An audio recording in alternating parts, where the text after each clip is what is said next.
Moscow's crude oil shipments plunged significantly in November. And this as the US sanctions on Russian oil giants Rosneft and Lukoil kicked in on Friday. This is according to data from global real-time data and analytics firm Kpler.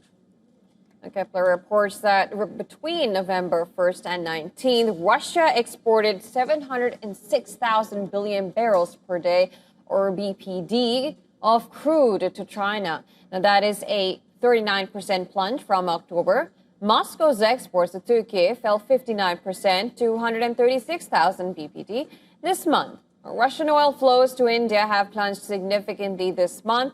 They fell from 1.89 million BPD in October to an estimated 948,000 BPD so far this month.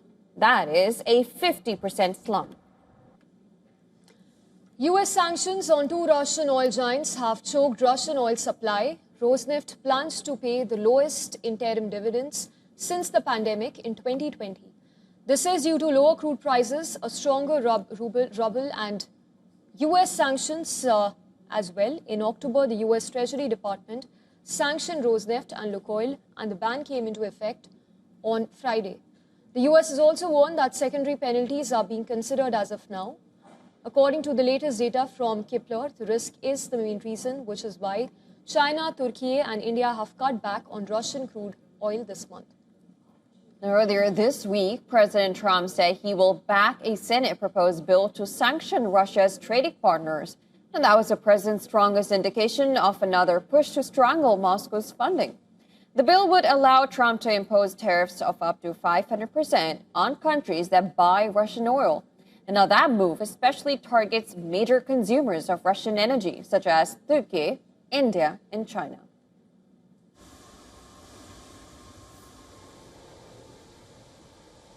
They're passing legislation, or the Republicans are putting in legislation that very tough. It's sanctioning, et cetera, on any country doing business with Russia.